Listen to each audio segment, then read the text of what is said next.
السلام علیکم۔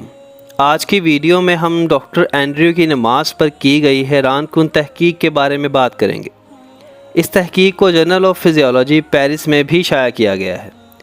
Thomson Jefferson university کے سائنسدان ڈاکٹر اینڈریو نیوبرگ نے نماز پر ایک ایسی تحقیق کی جس نے پوری لادین طبقے پر چپی مسلط کر دی۔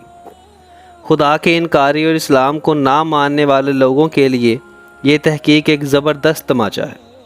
ڈاکٹر اینڈریو نیوبرگ کی انسانی دماغ پر کی گئی تحقیق کے بارے میں جان کر آپ کو اپنے مسلمان ہونے پر بے شک فخر محسوس ہوگا۔ ریکویسٹ ہے کہ ویڈیو کو آخر تک دیکھیں۔ تھامسن جیفرسن یونیورسٹی کے سائنسدان ڈاکٹر اینڈریو نیوبرگ نے 3 لوگوں کے دماغ کا جائزہ اس وقت لیا جب وہ نماز پڑھ رہے تھے۔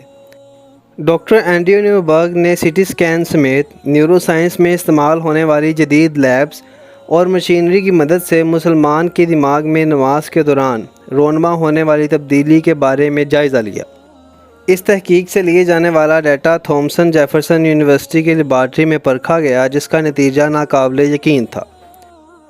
ڈاکٹر اینڈریو نیوبرگ نے اپنی رپورٹ میں لکھا کہ نماز کے دوران انسانی دماغ کے کچھ حصوں میں خون کا بہاؤ سست ہو جاتا ہے۔ جب دماغ کے ان حصوں کی جانچ کی گئی تو پتہ چلا کہ یہ دماغ کے وہ حصے ہیں جو انسان میں عاجزی پیدا کرنے اور سکون دینے کا کام کرتے ہیں۔ مزید یہ بھی پتہ چلا کہ انسان کے دماغ کا وہ حصہ جو انسان میں خواہشات کو پیدا کرتا ہے، اس کی بلڈ سپلائی بھی کم ہو جاتی ہے۔ ڈاکٹر اینڈریو نیوبرگ نے اس بارے میں کہا کہ یہ نتیجہ اس بات سے مطابقت رکھتا ہے جو کہ اسلام میں خود کو اللہ تعالیٰ کی مرضی پر چلانے کا ہے۔ آسان الفاظ میں کہا جائے تو ڈاکٹر اینڈریو یہ بات کہہ چکا ہے کہ نماز انسان کو اللہ تعالیٰ کے قریب کرتی ہے اور اپنی خواہشات کو اسلام کے مطابق ڈھالنے میں مدد کرتی ہے۔ ڈاکٹر اینڈریو نے انسان کے دماغ کے جن حصوں پر تحقیق کی، ان کا نام فرنٹل لوب اور پیریٹل لوب ہے۔ نماز دماغ کے ان دونوں حصوں میں ایکٹیویٹی کو کم کر کے انسان کو اللہ تعالیٰ کے قریب ہونے میں مدد فراہم کرتی ہے۔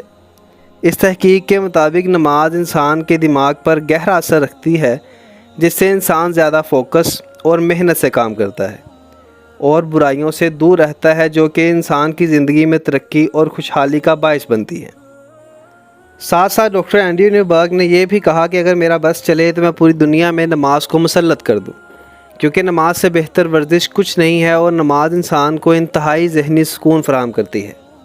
یہ تحقیق جب سے جرنل آف فزیالوجی پیرس میں شائع کی گئی ہے، تب سے تمام مذہبی اور سائنسی حلقوں میں اسی کا چرچا ہے کہ آج ایک انگریز سائنسدان نماز کے انسانی اثرات کو جدید ٹیکنالوجی کی مدد سے معلوم کر رہا ہے اور اس کو مان بھی رہا ہے، جبکہ ہم بحیثیت مسلمان اس بات کو اس وقت سے مان رہے ہیں جب نہ بجلی تھی نہ ہی جدید ٹیکنالوجی۔ ہمارا ایمان اللہ تعالیٰ اور اس کے رسول کی کہی ہر ایک بات پر ہے۔ بحیثیت مسلمان ہم اس بات پر ایمان رکھتے ہیں کہ اللہ اور اس کے رسول کی کہی ہوئی ہر ایک بات سچ ہے۔ اس تحقیق کے علاوہ نماز پر اور بھی بہت سی تحقیقات کی جا چکی ہیں، جس سے یہ بات ثابت ہو چکی ہے کہ نماز پڑھنے والا انسان بہت سی بیماریوں سے محفوظ رہتا ہے اور انسان کے جسم اور دماغ کے لیے سب سے بہترین ورزش نماز ہے، جو کہ انسان کو سکون فراہم کرتی ہے۔ بے شک نماز میں اللہ تعالیٰ نے سکون رکھا ہے۔ میں امید کرتا ہوں کہ آپ کو یہ ویڈیو پسند آئی ہوگی۔ ایسی مزید ویڈیوز دیکھنے کے لیے میرے چینل سکون قلب کو سبسکرائب کرتے رہیے اور شیئر کرتے رہیے۔